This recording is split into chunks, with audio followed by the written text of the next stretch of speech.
Yes hi बच्चों, this side सी हरीश मथारी। और आज हमारा सबसे इंपॉर्टेंट कॉन्सेप्ट चल रहा है बेटा, जो 11th स्टैंडर्ड अकाउंटिंग में एग्जाम में 100% आता ही आता है। 100% ये तेज बड़ा, ये तेज 100%। सो उसका नाम बेटा accounting concepts, conventions and principles. ओहो हो सर, ये क्या चीज है, बता दो मेरे बच्चे, प्लीज ध्यान देना।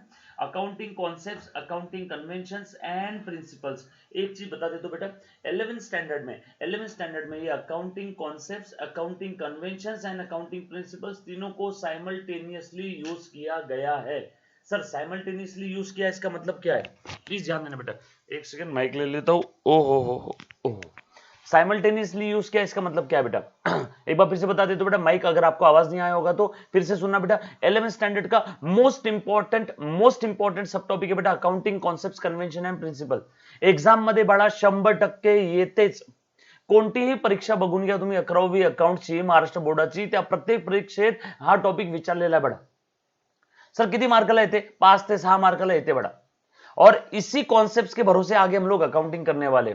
So this is very important, accounting concepts, conventions and principles. बेटा साइमल्टेनियसली, वैसे तीनों में हल्का सा थोड़ा सा है बड़ा, इकडे लक्ष दे, वैसे थोड़ा सा डिफरेंस है, लेकिन हम लोग तीनों टर्म्स को साइमल्टेनियसली यूज करते हैं, कोई दिक्कत वाली बात नहीं है। ओहो सर, ये अकाउंटिंग कॉन्सेप्ट्स क्या होते हैं बेटा? ये अकाउंटिंग कॉन्सेप्ट्स अकाउंटेंट को, हे कम ऑन प्लीज ध्यान देना, ये अकाउंटिंग कॉन्सेप्ट्स अकाउंटेंट को गाइड करते हैं अकाउंटिंग करते समय। एक बार फिर से बोलूं, ये अकाउंटिंग कॉन्सेप्ट्स अकाउंटेंट को गाइड करते हैं अकाउंटिंग करते समय।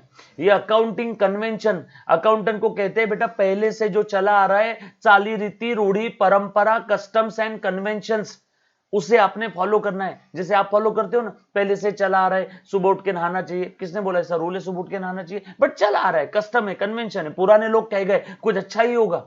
तो वैसे अकाउंटिंग में भी कुछ कन्वेंशंस है, पहले से चले आ रहे हैं, सबने फॉलो करना है, और कुछ अकाउंटिंग प्रिंसिपल्स है जो अकाउंटेंट ने फॉलो करना है बेटा। सो अकाउंटिंग कॉन्सेप्ट्स पहले से जो चली आ रही थी, चाली रीति, रूढ़ी, परंपरा, कन्वेंशन, वो ही क्या है बेटा? कॉन्सेप्ट। और वो ही अब आगे जाके क्या बन गए हैं? प्रिंसिपल। सो ये तीनों टर्म को अकाउंटिंग की दुनिया में काफी जगह पे साइमल्टेनियसली, एक साथ, एक बराबर यूज किया जाता है। सर मतलब ऊपर से देखा जाए तो अकाउंटिंग कॉन्सेप्ट्स, कन्वेंशन, प्रिंसिपल्स में कोई अंतर नहीं है ना। सर ये accounting concepts, convention, principle accountant को गाइड कर रहे हैं। हाँ, ये तीनों कहते हैं हे अकाउंटेंट सुन, ये तीनों क्या कहते हैं? हे अकाउंटेंट सुन, जब भी तो अकाउंटिंग करेगा तब तूने सारे custom, conventions and principles follow करना है। ये सुन सर, अब बता दो ना अकाउंटिंग कॉन्सेप्ट में क्या क्या आएगा, तो बता दो बेटा। थोड़ा सा पहले नीचे आता हूं, इसका इंपॉर्टेंस एग्जाम में थ्योरी क्वेश्चन आ सकता है। रिलायबल फाइनेंशियल स्टेटमेंट, ऐसा बोला जाता है, ऐसा कहा जाता है कि अगर अकाउंटेंट ने अकाउंटिंग कॉन्सेप्ट सारे यूज करके फाइनेंशियल स्टेटमेंट यानी अकाउंटिंग की है, तो फाइनेंशियल स्टेटमेंट कैसे है? रिलायबल है, भरोसा करने लायक, भरोसा रखने लायक है। कब? अगर अगर अगर अकाउंटिंग कॉन्सेप्ट्स यूज करके अगर उसने अकाउंटिंग किया होगा तो। दूसरा, यूनिफॉर्मिटी इन द प्रेजेंटेशन, अगर हर कोई सेम अकाउंटिंग कॉन्सेप्ट्स, प्रिंसिपल्स और कन्वेंशन यूज करेगा तो सभी के फाइनेंशियल स्टेटमेंट्स में यूनिफॉर्मिटी रहेगी। सर उससे क्या हो जाएगा? कंपैरिजन करने में आसानी हो जाएगी। Comparison must be on equal footing. बाळा माझा 12वीचा रिझल्ट आहे आणि माझ्या लहान भावाचा 8वीचा रिझल्ट आहे, 8th स्टैंडर्ड। बोलो क्या ये दोनों रिजल्ट कंपेयर करने लायक है क्या? नो। आलू और कांदे की बराबरी हो सकती है, आलू कांदे की कंपैरिजन हो सकती है? नो। या तो आलू आलू की कंपैरिजन होगी या तो कांदा कांदा की कंपैरिजन होगी। आलू और कांदा की कंपैरिजन नहीं होती मेरे बच्चे, यस और no. So comparison must be on equal footing, yes और नो। सो कंपैरिजन करने के लिए इक्वल फुटिंग होना चाहिए, यूनिफॉर्मिटी होना चाहिए। तो यूनिफॉर्मिटी किससे आएगी बेटा? Accounting standards, accounting conventions, accounting concepts, accounting principles. Sir accounting standards क्या है? आएंगे थोड़ी देर बाद, ये दूसरा इंपॉर्टेंस है। तीसरा, generally acceptable basis of measurement, ये सभी ने एक्सेप्ट किया है, जनरली एक्सेप्टेबल, सगळ्यांनी एक्सेप्ट केलेला है, हर कोई फॉलो करता है। जैसे ट्रैफिक रूल सबने एक्सेप्ट कर लिया, भैया आप रोड से चल रहे तो ट्रैफिक रूल फॉलो करना है। कुछ कुछ लोग होते हैं नहीं फॉलो करते, लेकिन सबने डिसाइड कर लिया, जनरली एक्सेप्टेबल। उसके बाद प्रॉपर इंफॉर्मेशन मिलती है क्या इससे? यस बेटा, इससे प्रॉपर इंफॉर्मेशन मिलेगी। और last, valid and appropriate assumptions है। सर अब ये क्या चीज है? मैं आपको बताऊंगा मेरे बच्चे, जब एक एक कॉन्सेप्ट समझाऊंगा तब ये अकाउंटिंग कॉन्सेप्ट पढ़ते समय आपको मैं बताऊंगा कहां कहां क्या क्या अजम्पशंस लिए गए। जैसे कुछ चीजें होती है ना, जैसे पहले से प्रिज्यूम होती है, अज्यूम होती है, हाँ यार ऐसा तो होगा ही होगा। जैसे आप लोगों के मन में है यार, पुलिस स्टेशन में गए तो यार वहां पे क्या होता होगा, पहले से अपने मन में अज्यूम करके चलते हो, इसे कहते हैं अजम्पशंस। यस और नो? काफी सारी चीजों में अजम्पशंस होते हैं, अकाउंटिंग कॉन्सेप्ट में भी अजम्पशन है, आगे देखेंगे। अभी बस इतना ध्यान रखना मेरे बच्चे, ये पांच चीजें जिसकी वजह से अकाउंटिंग कॉन्सेप्ट क्या है बेटा, इंपॉर्टेंट है। पहला रिलायबल है, दूसरा uniformity, generally acceptable, proper information मिलेगी, और कुछ वैलिड और अप्रोप्रिएट अजम्पशन है। मतलब अजम्पशन ऐसी फालतू नहीं है, जो पुराने लोग बोलते थे ना सुबह उठ के नहा लेना चाहिए, तो हमने भी सोच लिया, तो ये ऐसी फालतू नहीं है, उसके पीछे वैलिड एंड अप्रोप्रिएट अजम्पशन है, वैलिड रीजन है, वैलिड अप्रोप्रिएट अजम्पशन है। जो लोग कहते हैं ना पुराने, गाय का काम शैतान का काम होता है, उसके पीछे वैलिड अजम्पशन है, वैलिड अप्रोप्रिएट रीजन है, ये और नो? तो वैसे ही काफी सारी चीजें मेरे बच्चे, आगे बढ़ता हूं। और उसके बाद की अकाउंटिंग कॉन्सेप्ट, की अकाउंटिंग कॉन्सेप्ट प्लीज ध्यान देना, यहां से हमारे सारे कॉन्सेप्ट शुरू हो रहे हैं। सर फिर अभी तक क्या था, अभी तक मैं अकाउंटिंग कॉन्सेप्ट का इंट्रोडक्शन दे रहा था मेरे बच्चे, आप लोगों को मैं इंट्रोडक्शन था। अकाउंटिंग कॉन्सेप्ट क्या है, अकाउंटिंग कॉन्सेप्ट क्यों इंपॉर्टेंट है, रिलायबल है, यूनिफॉर्मिटी है, वैलिड अजम्पशन है, प्रॉपर इंफॉर्मेशन टू ऑल है, यस और no? Accounting concept convention principle को साइमल्टेनियसली यूज किया जाता है। Accounting concept convention principle accountant को गाइड करते हैं for doing an accounting treatment, yes और नो? अच्छा, मतलब सर, ओ सर, जब भी अकाउंटेंट अकाउंटिंग करेगा तब उसने सारे अकाउंटिंग कॉन्सेप्ट प्रिंसिपल कन्वेंशन को फॉलो करना है, यस सर। अगर वो अकाउंटिंग कॉन्सेप्ट कन्वेंशन प्रिंसिपल, अब बार बार मैं कॉन्सेप्ट कन्वेंशन प्रिंसिपल नहीं बोलूंगा, अकाउंटिंग कॉन्सेप्ट बोल दिया तो समझ जाना concept convention principle, accounting concept बोल दिया तो समझ जाना कॉन्सेप्ट कन्वेंशन प्रिंसिपल। क्योंकि 11th स्टँडर्ड में 11वी मध्ये हे तिघांना सायमल्टेनियसली यूज केलेला आहे, तीनों का मोर और लेस मीनिंग सेम है, यस और नो? थोड़ा आगे चलता हूं। सो यहां से हमारे सारे कॉन्सेप्ट स्टार्ट हो रहे हैं मेरे बच्चे। सबसे पहला कॉन्सेप्ट है business entity concept, very important, total 13 concept है जो आज के लेक्चर में हमें खत्म करना है बेटा। कोशिश करूंगा, नहीं हुआ तो बचाओ अगले लेक्चर में, यस और नो? सो सबसे पहला कॉन्सेप्ट है मेरे बच्चे बिजनेस एंटिटी। ओहो हो, चलो अभी ध्यान देना अच्छे से, मैं सारे कॉन्सेप्ट एक्सप्लेन कर रहा हूं। मैं इसके लिए साइड में आ रहा हूं, यहाँ पे साइड में मैं इसको स्क्रॉल कर रहा हूं, जगह ले लेते हैं हम लोग साइड में। ये लो, चलो बेटा, अब मैं लिख रहा हूं सारे कॉन्सेप्ट लिख रहा हूं। लास्ट लेक्चर में गोइंग कंसर्न कॉन्सेप्ट देखा था, डोंट वरी, वापस पढ़ाने वाला हूं। लिखो बेटा, सबसे पहला concept business business business entity, business entity concept. ओहो, अच्छा अब एक चीज ध्यान देना, ये जितने भी कॉन्सेप्ट है, ये कॉन्सेप्ट देखने के पहले आप लोगों को बेसिक्स ऑफ अकाउंट्स थोड़ा बहुत पता है ना? बेसिक्स ऑफ अकाउंट्स यानी अकाउंटिंग का मतलब क्या है, अकाउंटिंग मतलब आसान भाषा में, प्लीज ध्यान देना, काम की चीज है, आसान भाषा में हिसाब किताब रखना। अकाउंटिंग किसकी करते हैं, फिनेंशियल ट्रांजैक्शंस की अकाउंटिंग करते हैं बच्चे हम लोग। अकाउंटिंग करते समय कौन कौन सी बेसिक टर्म्स है, वो बेसिक टर्म्स आपको पता होनी चाहिए। सर कौन कौन सी बेसिक टर्म है, बिजनेस का मतलब क्या है, गुड्स का मतलब क्या है, असेट मतलब क्या, drawing, debtors, expense, losses, liability, capital, creditors, income, gain. कुछ याद आ रहा है क्या पिछला पढ़ा हुआ, यस और नो? ये कुछ बेसिक टर्म्स हमने देखी थी, कुछ बेसिक टर्म्स। उसके बाद जर्नल एंट्रीज पास करना है, अकाउंटिंग एंट्रीज पास करना है, तो उसके लिए रूल था डेबिट बैलेंस का। और हाँ, मैं ये इसलिए बता रहा हूँ अकाउंटिंग कॉन्सेप्ट के पहले, एटलीस्ट ये बेसिक्स ऑफ अकाउंट्स के पहले हमने 8 से 9 लेक्चर लिए मेरे बच्चे, टोटल 8-9 लेक्चर्स है, वो लेक्चर्स आपने देखे हुए हैं, ऐसा मैं सोच रहा हूँ। बेसिक्स ऑफ अकाउंट्स आपको पता है, ऐसा मैं सोच रहा हूँ। सर बेसिक्स ऑफ अकाउंट्स का कोई एक लेक्चर के अंदर में पूरा बेसिक कवर किया है क्या? हाँ, एक सिंगल लेक्चर में भी पूरा बेसिक कवर्ड है मेरे ही चैनल पे, CA Harish Mathariya, basic accounts lecture 1 and lecture 2 है ना, 50-50 मिनट के 2 लेक्चर है, उसमें पूरा बेसिक कवर्ड है मेरे बच्चे। सो जर्नल एंट्रीज रूल क्या था, डेबिट बैलेंस वाले अकाउंट बढ़ते हैं तो डेबिट करो, अपोजिट कम हो रहा है क्रेडिट करो। क्रेडिट बैलेंस का रूल क्या था बेटा, क्रेडिट बैलेंस वाले अकाउंट अगर बढ़ते हैं तो क्रेडिट करो, अपोजिट कम हो रहा है तो डेबिट करो।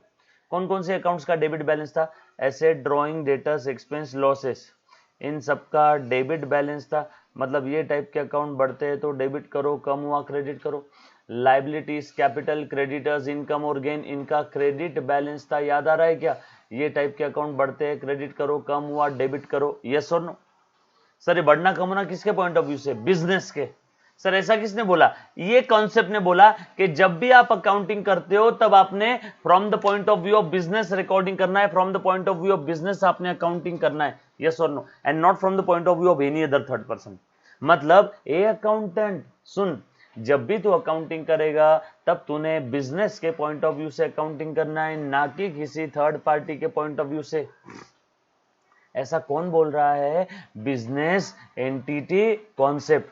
ए बच्चों एक बार आपको फिर से याद दिला देता हूं, बाड़ा तुम्ही महाराष्ट्र 11वीं board book keeping and accountancy, प्यार से अकाउंटिंग सब्जेक्ट बोलते हैं। ये सब्जेक्ट हम लोग पढ़ रहे हैं। इस सब्जेक्ट में हमने बेसिक देख लिया है। बेसिक के बाद हमने पहला वाला टॉपिक स्टार्ट किया, जिस टॉपिक में अकाउंटिंग कॉन्सेप्ट, कन्वेंशन, प्रिंसिपल पढ़ रहे हैं। तीनों को प्यार से क्यों कहते हैं? कुछ याद है? आपका जीपीएस लोकेशन ऑन करना बेटा। हम लोग अकाउंटिंग सब्जेक्ट में अकाउंटिंग कॉन्सेप्ट देख रहे हैं। अकाउंटिंग कॉन्सेप्ट अकाउंटेंट को गाइड करते हैं। ए अकाउंटेंट इकड़े असं कर तसं कर, असं कर तसं कर, ये सब गाइडेंस करने का काम किसका है? अकाउंटिंग कॉन्सेप्ट, कन्वेंशन, प्रिंसिपल का। तीनों को प्यार से अकाउंटिंग कॉन्सेप्ट बोल दूंगा आज के बाद। जब भी कॉन्सेप्ट बोलूं समझ जाना कॉन्सेप्ट, कन्वेंशन, प्रिंसिपल है मेरे बच्चे। यस और नो? पक्की बात? अच्छा ये कॉन्सेप्ट देखने के पहले आपको बेसिक पता है बेटा, जर्नल एंट्रीज आपको पास करनी आती है। जर्नल एंट्रीज के बाद हमने बेसिक में लेजर पोस्टिंग देखा था, लेजर पोस्टिंग देखा था। बस इतना ही देखा हमने बेसिक के लेक्चर में। बस बेसिक के लेक्चर में हमने इतना ही देखा, इससे ज्यादा हमने बेसिक के लेक्चर में नहीं देखा बेटा, इससे ज्यादा हमने बेसिक के लेक्चर में नहीं देखा। ये आपको पता होना चाहिए, बरोबर है? चलो आगे। अब मैं पढ़ा रहा हूं बेटा, प्लीज ध्यान देना। Business entity concept, business entity concept, इस कॉन्सेप्ट का कहना है, प्लीज ध्यान देना बेटा। सबसे पहला कॉन्सेप्ट है बिजनेस एंटिटी कॉन्सेप्ट। क्या कहना है इस कॉन्सेप्ट का? जब भी तुम अकाउंटिंग करोगे, while doing an accounting entries, you have to think from the point of view of business and not from the point of view of any other third person. Hey accountant सुन, जब भी तू accounting करेगा तब तूने business के point of view से accounting करना है, ना कि किसी थर्ड पार्टी के पॉइंट ऑफ व्यू से। जर्नल एंट्रीज पास करते समय think from the point of view of business, business के पॉइंट ऑफ व्यू से अकाउंटिंग करो, किसी थर्ड पार्टी के पॉइंट ऑफ व्यू से नहीं मेरे बच्चे। यस और नो? किसके पॉइंट ऑफ व्यू से अकाउंटिंग करना है? बिजनेस के पॉइंट ऑफ व्यू से अकाउंटिंग करना है। क्लियर है? देखो यहां लिख लेता हूं, while doing an accounting you have to think, please ध्यान देना, from the point of view of, sir ये मतलब नहीं समझ में, बता दो। from the point of view of business and not from the point of view of any other third person. जब भी तू अकाउंटिंग करेगा तब तूने बिजनेस के पॉइंट ऑफ व्यू से अकाउंटिंग करना है। सर म्हणजे बाळा हे ओनर आणि हा बिजनेस, ओनर और बिजनेस दोनों अलग अलग पर्सन है, ये सोच के अकाउंटिंग करना है। ओनर और बिजनेस दोनों अलग अलग पर्सन है। ये मैंने पानी पूरी का बिजनेस स्टार्ट किया, पानी पूरी, और ये मैं हूं हरीश मथारिया, तो पानी पूरी का बिजनेस एक सेपरेट पर्सन, मैं सेपरेट पर्सन। सो ये बिजनेस स्टार्ट करते समय प्लीज ध्यान देना, ये बिजनेस स्टार्ट करते समय मैंने बिजनेस में पैसा लगाया था। कितने का पैसा लगाया? कितना? 10,000 रुपए। सो आसान भाषा में मैंने बिजनेस को पैसा दिया। कितना दिया? 10,000। ये 10,000 ये मेरा कैपिटल है और ये मैंने बिजनेस को दिया। तो आगे जाके जब कभी भी बिजनेस बंद होगा तब ये पैसा बिजनेस को वापस करना पड़ेगा कि नहीं? मतलब बिजनेस को वापस करना पड़ेगा, मतलब capital is the liability of business. Owner का जो कुछ धंधे में इन्वेस्टमेंट है उस इन्वेस्टमेंट को बिजनेस का कैपिटल और बिजनेस के लायबिलिटी साइड में लिखते हैं। बिजनेस की लायबिलिटी है, मैंने आज धंधे में पैसा लगाया, धंधे को बोलूंगा ये धंधे सुन, जब भी तू फ्यूचर में बंद होगा तब मेरा पैसा वापस कर देना, क्योंकि दोनों अलग अलग पर्सन है। ओनर अलग पर्सन है, बिजनेस अलग पर्सन है। जब भी आप किसी दूसरे पर्सन को पैसा देते हो तो वो वापस लोगे कि नहीं? किसी दूसरे पर्सन को, तो बिजनेस ये दूसरा पर्सन है। ऐसा किसने बोला? बिजनेस एंटिटी कॉन्सेप्ट ने बोला। ये कॉन्सेप्ट कहता है कि owner and business are separate separate person. एक और चीज लिख लो, और क्या कहता है ये concept, that owner and business are separate separate person, yes और नो।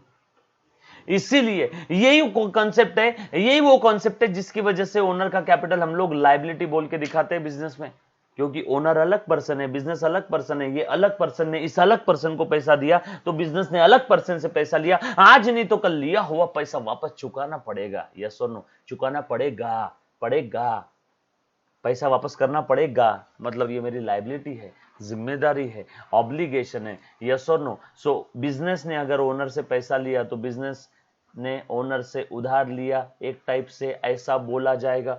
भले ही बिजनेस नेचुरल पर्सन नहीं है, भले ही बिजनेस को अपनी तरह हाथ पैर कान मुंह नहीं है, लेकिन बिजनेस सेपरेट पर्सन है। अकाउंटिंग करते समय ऐसा हमें सोचना है। ऐसा किसने बोला? ये कॉन्सेप्ट ने बोला।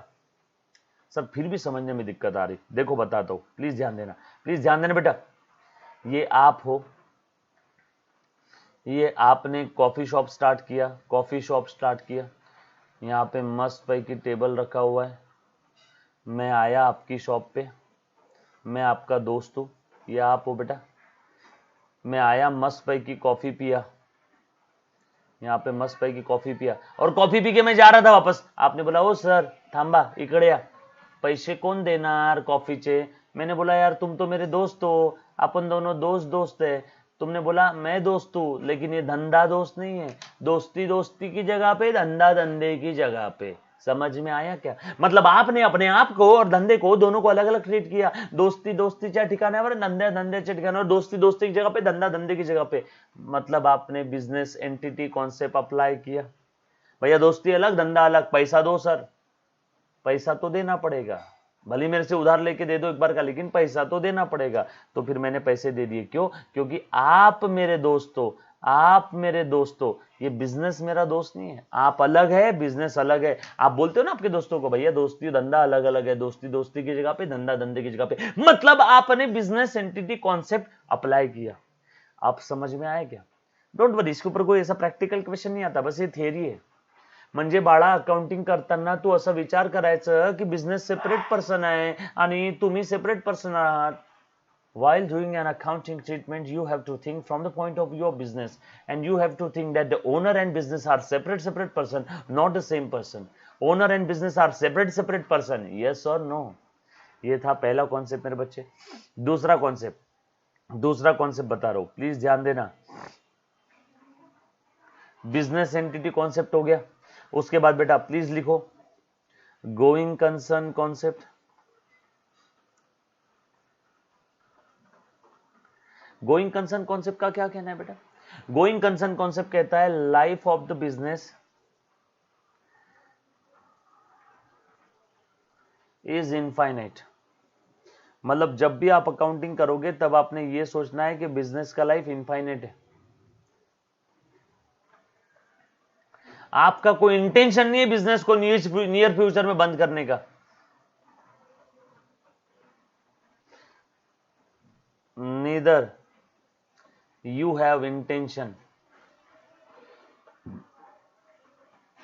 Nor any condition to close the business in the near future। मतलब ना ही आपका इंटेंशन है और ना ही ऐसी कोई परिस्थिति है कि आपको आपका बिजनेस नियर फ्यूचर में क्लोज करना पड़े।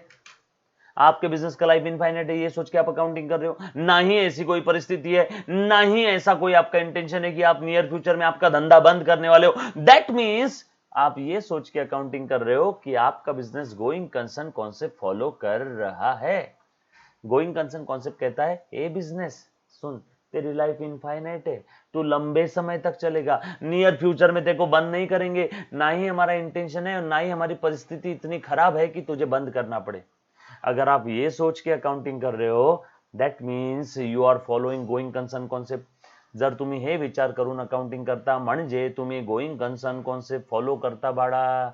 यस और नो. जो भी लिखवा के दे रहा हूं लिख लेना मेरे बच्चे. यस और नो. यानी बिझनेस हमारा लंबे समय तक चलने वाला है. हमारा बिझनेस नियर फ्युचर में, आमचा धंदा नियर फ्युचर मध्ये अभी बंद नाही करू. आमचा धंदा लय लॉंग टर्म पर्यंत चालणार. बाळा माझी मराठी थोडी वीक आहे, प्लीज मला माफ करा. मी ट्राय करतो जितकं बोलायचंय पण मी बोलणार. ठीक आहे, थोड़ा माफ कर देना बेटा. ठीक है, माझा बिझनेस लांब वेळेपर्यंत चालणार. लंबे समय तक बिजनेस चलने वाला है. यस और नो. अगर ये सोच करके अकाउंटेंट मेरा अकाउंटिंग कर रहा है, दैट मींस ही और she is following going concern concept. चलो आगे बढ़ता हूं बेटा. अच्छा, गोइंग कंसर्न कॉन्सेप्ट के बारे में एक खास चीज बता रहा हूं अभी यहां से. ये काफी लोग बताते नहीं है. आप सुन लो, देख लो. अभी अगर ये रेड कलर के बॉक्स में जो मैं लिख रहा हूं, अगर ये समझ में नहीं आया तो छोड़ देना, आगे वापस आने वाला है. लेकिन काफी लोग ये चीज बताते ही नहीं है. ये इंपॉर्टेंट है. ये अगर समझ में आता है ठीक है, नहीं तो छोड़ देना, आगे आने वाला है. आगे फाइनल अकाउंट टॉपिक में है ना, कंपनी अकाउंट्स में आने वाला है मेरे बच्चे. कंपनी अकाउंट्स तो नहीं बोलना आपको, बट आगे आने वाला है. 11th स्टैंडर्ड में आगे आने वाला है. सो अभी ट्राई कर रहा हूं बताने का. समझ में आए तो ठीक है, नहीं तो छोड़ देना. अब देखो, आप सभी लोग जानते हो कि असेट का मतलब क्या है. असेट का मतलब है बेटा रिसोर्सेस. प्लीज ध्यान देना. Resources having some future economic benefit. Resources having some future economic benefit मतलब क्या बेटा? असेट मतलब हर वो रिसोर्स जिसका धंधे को फ्यूचर में भी इकोनॉमिक बेनिफिट है, उस रिसोर्स को हम लोग प्यार से एसेट बोलते हैं. लेकिन मुझे एक बात बता, फ्यूचर में धंधे को बेनिफिट कब मिलेगा? जब फ्यूचर में हमारा धंधा जिंदा रहेगा. और हमारा धंधा फ्यूचर में जिंदा क्यों है? Because of going concern. Going concern बोलता बिजनेस का फ्यूचर है, बिजनेस की लाइफ इनफाइनाइट है. नियर फ्यूचर में हम लोग हमारे बिजनेस को बंद नहीं करेंगे. मतलब मेरा बिजनेस लंबे समय तक चलेगा. मतलब ये जो असेट है जिसका फ्यूचर में इकोनॉमिक बेनिफिट मिलेगा, ये असेट मेरे बिजनेस में है. असेट मतलब क्या? हर वो चीज जिसका बिजनेस को फ्यूचर में भी बेनिफिट मिल रहा है, उस चीज को हम लोग असेट बोलते हैं. लेकिन मान लो फॉर एग्जाम्पल, अगर गोइंग कंसर्न कॉन्सेप्ट नहीं है तो मेरे बिजनेस का फ्यूचर भी नहीं है. क्योंकि गोइंग कंसर्न है तो बिजनेस का फ्यूचर है, बिजनेस इनफाइनाइट लाइफ तक है, बिजनेस लंबे समय तक है. गोइंग कंसर्न ही नहीं तो बिजनेस लंबे समय तक नहीं, बिजनेस का फ्यूचर नहीं. और बिजनेस का फ्यूचर नहीं तो फ्यूचर में उस असेट का इकोनॉमिक बेनिफिट नहीं. फ्यूचर में फ्यूचर इकोनॉमिक बेनिफिट भी नहीं. और फ्यूचर इकोनॉमिक बेनिफिट नहीं तो असेट भी नहीं. बेटा असेट कब बोला जाएगा? किसी भी रिसोर्सेस को असेट कब बोलेंगे? जब उस असेट का हमें फ्यूचर में इकोनॉमिक बेनिफिट मिलेगा. जैसे computer, plant and machinery, furniture, land, building, इन सबको हम लोग असेट क्यों बोलते हैं? क्योंकि इनका हमें फ्यूचर में भी बेनिफिट मिलता है. इसीलिए हम लोग इन सब चीजों को असेट बोलते हैं मेरे बच्चे. लेकिन मुझे एक बात बताओ, गोइंग कंसर्न ही नहीं है मतलब बिजनेस का फ्यूचर नहीं तो फ्यूचर में बेनिफिट नहीं तो अब असेट नहीं. सर असेट नहीं तो अब क्या है? असेट नहीं है तो सब कुछ क्या है मेरे बच्चे? एक्सपेंस है. ओ हो, मतलब असेट और एक्सपेंस को बाइफरकेट करने वाला कौन है? Going concern. गोइंग कंसर्न है इसीलिए असेट्स आती है. अगर गोइंग कंसर्न नहीं रहता तो सब कुछ क्या हो जाता? एक्सपेंस. सो इन दोनों को बाइफरकेट जुदा किसने किया? असेट और एक्सपेंस को जुदा किसने किया? असेट और एक्सपेंस को बाइफरकेट किसने किया? गोइंग कंसर्न ने. फिक्स असेट और करंट असेट. फिक्स असेट मतलब क्या मेरे बच्चे? ऐसी असेट. फिक्स असेट, एक कमॉन ध्यान देना. फिक्स असेट ऐसी असेट जिसका बेनिफिट बिजनेस को लंबे समय तक मिलता है. और करंट असेट मतलब ऐसी असेट जिसका बेनिफिट बिजनेस को सेम पीरियड में यानी उसी पीरियड में यानी विद इन 1 ईयर मिल जाएगा. सर करंट असेट म्हणजे एग्जांपल कॅश करंट असेट है, बिल्डिंग फिक्स असेट है. Cash current asset, building fix asset. So fix और करंट असेट. फिक्स लंबे समय तक बेनिफिट मिलेगा. लेकिन लंबे समय तक बेनिफिट कब मिलेगा? जब गोइंग कंसर्न रहेगा. गोइंग कंसर्न नहीं तो लंबा समय नहीं, लंबा समय नहीं तो फिक्स असेट भी नहीं, तो सब कुछ क्या हो जाएगा? Current asset. सो आसान भाषा में फिक्स असेट और करंट असेट को भी किसने बाइफरकेट किया? गोइंग कंसर्न ने.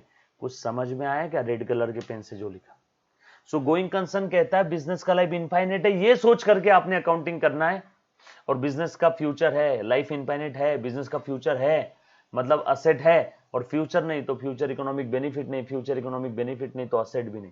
क्योंकि असेट का मीनिंग हम सबने देख लिया था. असेट मतलब हर वो रिसोर्स जिसका बेनिफिट बिजनेस को फ्यूचर में भी मिलेगा. लेकिन फ्यूचर में बेनिफिट कब मिलेगा? जब गोइंग कंसर्न रहेगा. गोइंग कंसर्न ही नहीं है तो फ्यूचर नहीं, फ्यूचर नहीं तो बेनिफिट नहीं, बेनिफिट नहीं तो असेट नहीं। ये रेड कलर के पेन से जो लिखा, अगर समझ में आए तो ठीक है, नहीं तो छोड़ देना, आगे फिर से आने वाला है। यस और नो? काफी लोग बताते नहीं बेटा ये चीज, काफी लोग बताते ही नहीं है, बट इंपॉर्टेंट है, बट इंपॉर्टेंट है। आगे फिर से आने वाला है, समझ में आए तो ठीक है बेटा। चलो नेक्स्ट कॉन्सेप्ट बेटा, नेक्स्ट कॉन्सेप्ट लिख रहा हूं यहां पे।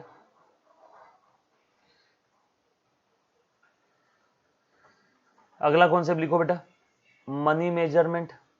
मनी मेजरमेंट, क्या कहना है इस कॉन्सेप्ट का?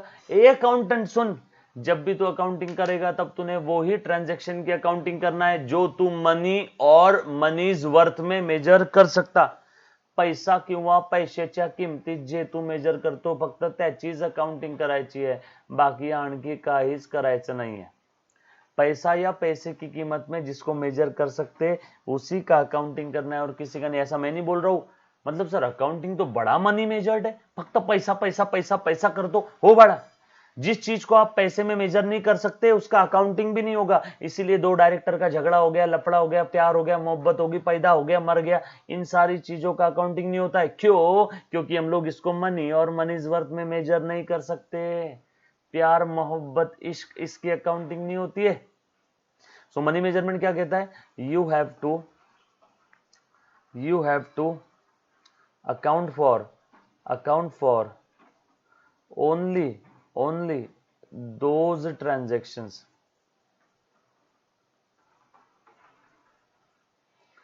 which you can measure in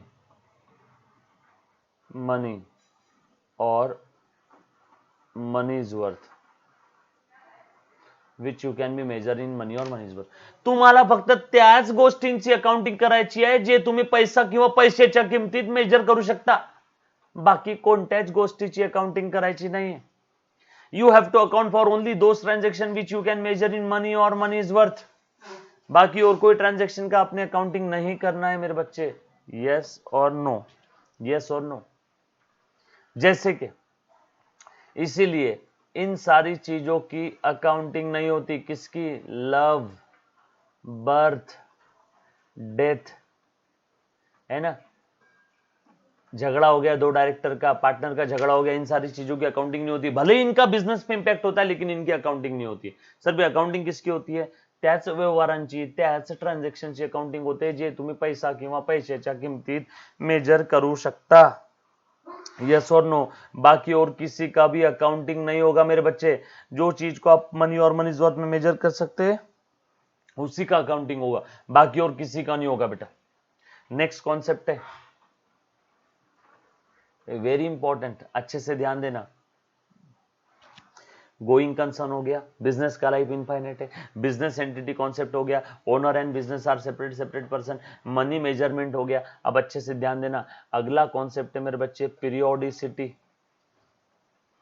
periodicity concept अच्छे से ध्यान दो। पीरियोडिसिटी कॉन्सेप्ट क्या कहता है, प्लीज ध्यान देना बेटा। ये कॉन्सेप्ट आगे मैं बार बार पढ़ाने वाला हूं। जब भी आगे अकाउंटिंग करूंगा तब मैं ये कॉन्सेप्ट की आपको याद दिलाऊंगा। अभी 50% 50% जर का समजलं तरी खूप छान बाळा, काही लोड नहीं घ्यायचं।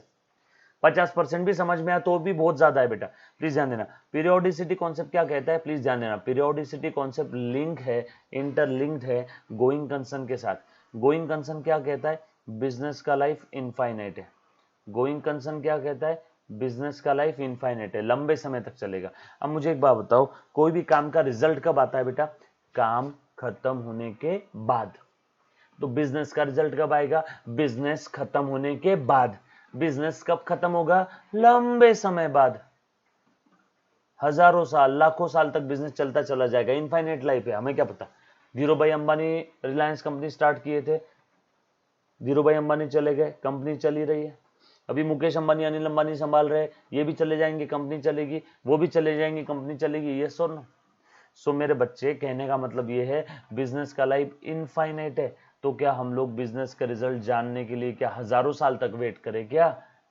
कोई भी काम का रिजल्ट कब आता? काम खत्म होने के बाद। बिजनेस कब खत्म हो रहा है? इनफाइनाइट लाइफ के बाद। तो क्या मैं इनफाइनाइट लाइफ तक वेट करूं? ऐसा अगर रहता तो धीरूभाई अंबानी भगवान जी के पास बगैर प्रॉफिट जाने ही चले जाते।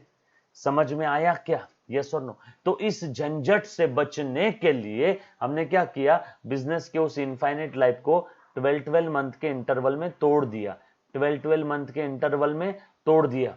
किस झंझट से बचने के लिए कि भैया फिर बिजनेस का रिजल्ट प्रॉफिट और लॉस, नफा है कि नुकसान है, ये जानने के लिए क्या इनफाइनाइट लाइफ तक वेट करूं? इतना वेट नहीं कर सकता। इसलिए बिजनेस के उस लंबे समय को मैंने 12-12 महीनों के इंटरवल में तोड़ दिया। यानी हर बार 12 महीनों बाद, हर बार 12 महीनों बाद मैं बिजनेस में कितना प्रॉफिट हुआ, कितना लॉस हुआ, बिजनेस की औकात क्या है, यानी बिजनेस की financial position, FINANCIAL financial position जानने के लिए मैं क्या करता हूं, फिनेंशियल स्टेटमेंट बना लेता हूं। मैं क्या करता हूं बेटा, फिनेंशियल स्टेटमेंट बना लेता हूं। फाइनल अकाउंट, फिनेंशियल स्टेटमेंट क्या रहते हैं आगे आएगा, मैं पढ़ाऊंगा बेटा, तब देखेंगे। यस और नो? सो कितना बड़ा काम कर दिया इस कॉन्सेप्ट ने, बिजनेस के उस इनफाइनाइट लाइफ को 12-12 महीनों के इंटरवल में तोड़ दिया। और इसी 12 महीने के पीरियड को मेरे बच्चे आप लोग प्यार से अकाउंटिंग पीरियड कहते हो। इसी 12 महीने के पीरियड को आप लोग प्यार से मेरे बच्चे अकाउंटिंग पीरियड कहते हो। यस और नो? देखो बच्चे, मैं एक बार फिर से बता देता हूँ, 11th स्टैंडर्ड है, काफी स्लो पढ़ रहे हैं, अभी तक आपको डेबिट क्रेडिट के बारे में 10-20 टक्का भी समझा होगा तो भी बहुत ज्यादा है। जर्नल एंट्रीज हमें हजारों एंट्रीज पास करनी है, हर बार एंट्री के समय फिर से बताऊंगा, बिल्कुल चिंता मत करना, सारी चीजें बार बार बताने वाला हूं, थोड़ा पेशेंस रखना। 11th स्टैंडर्ड में आउट ऑफ आउट, अकाउंट में 12th में आउट ऑफ आउट, आगे आप सीए करो, सीएस करो, सीएमए करो, कोई भी प्रोफेशनल कोर्स करो, आपको अकाउंट्स में अच्छे नंबर आने चाहिए, मेरी जिम्मेदारी मेरे बच्चे। यस और नो? पक्की बात? सो ये था पीरियोडिसिटी कॉन्सेप्ट, जिसने अकाउंटिंग के बिजनेस के इनफाइनाइट लाइफ को 12 मंथ के अकाउंटिंग पीरियड में डिवाइड कर दिया। यस और नो? सो आज के बाद अगर आपसे कोई सवाल पूछे, ए बाळा इकडे मला सांग, दरवर्षी 12 महिन्यानंतरच का बरं आपण अकाउंट प्रिपेयर करतो, तर तुम्ही त्याला सांगायचं इकडे बस। उसके पीछे की वजह है, हर बार हम लोग 12 मंथ बाद ही अकाउंटिंग क्यों करते हैं, उसको बोलना इधर आ बैठ। उसके पीछे की वजह है पीरियोडिसिटी कॉन्सेप्ट, उसके पीछे की वजह है पीरियोडिसिटी कॉन्सेप्ट। यस और नो? उसके बाद हाँ, बिजनेस अगर नया नया स्टार्ट हुआ तो वहां पे पहला साल में भी 12 महीने से कम भी हो सकता है ना, वो आगे बताऊंगा आएगा तब। बट अभी सिर्फ इतना ध्यान रखना कि हर बार 12 महीने बाद ही अकाउंटिंग क्यों करते हैं, फाइनेंशियल स्टेटमेंट क्यों बनाते हैं। अकाउंटिंग मतलब यहाँ पे मैं फाइनेंशियल स्टेटमेंट की बात कर रहा हूँ। वैसे जर्नल एंट्री तो रोज मारते, एंट्री तर रोज करतो, पण फिनान्शियल स्टेटमेंट आपण दरवेळा 12 महिन्यानंतर बनवतो, अकाउंटिंग पिरियड संपल्यानंतर बनवतो। फिनान्शियल स्टेटमेंट कब बनाते बेटा, अकाउंटिंग पिरियड खत्म होने के बाद। तो अगर आपसे किसी ने पूछा कि फिनेंशियल स्टेटमेंट, फाइनल अकाउंट साल के आखिर में क्यों बनाते हैं, उसको बोलना उसके पीछे की वजह है पीरियोडिसिटी कॉन्सेप्ट। एंट्री रोज करेंगे लेकिन फाइनल अकाउंट साल में एक बार ही बनाएंगे, क्यों, पीरियोडिसिटी कॉन्सेप्ट। यस और नो? फाइनल अकाउंट अभी तक हमने पढ़ा नहीं है, आगे आएगा, चिंता मत करना। उसके बाद बेटा नेक्स्ट कॉन्सेप्ट अच्छे से ध्यान देना, पीरियोडिसिटी के बाद है क्या क्या देखा, गोइंग कंसर्न, बिजनेस का लाइफ इनफाइनाइट है, पीरियोडिसिटी उस इनफाइनाइट लाइफ को 12-12 महीने के इंटरवल में तोड़ दिया। Money measurement concept, business entity concept, वही ट्रांजैक्शन का अकाउंटिंग करना है जो आप मनी में मेजर कर सकते हो। बिजनेस एंटिटी कॉन्सेप्ट, बिजनेस और ओनर सेपरेट पर्सन है। यस और नो? यस और नो? नेक्स्ट कॉन्सेप्ट है मेरे बच्चे, प्लीज ध्यान देना अच्छे से, अच्छे से ध्यान देना बेटा। इस कॉन्सेप्ट का कहना है, प्लीज ध्यान देना बेटा, कंजर्वेटिज्म। कंजर्वेटिज्म, कंजूस बन जाओ, मारवाड़ी बन जाओ प्लीज। मैं मारवाड़ी इसलिए मैं अपने आप को बोल रहा हूं, जातिवाद मत होने देना, है ना। कंजूस बन जाओ, क्या कहना है बेटा कंजर्वेटिज्म का, प्लीज ध्यान देना। कंजर्वेटिज्म कॉन्सेप्ट कहता है, कंजर्वेटिज्म कॉन्सेप्ट कहता है, ए अकाउंटेंट सुन, फ्यूचर में होने वाले एक्सपेंसेस और लॉसेस के लिए तू अभी से अकाउंटिंग कर ले।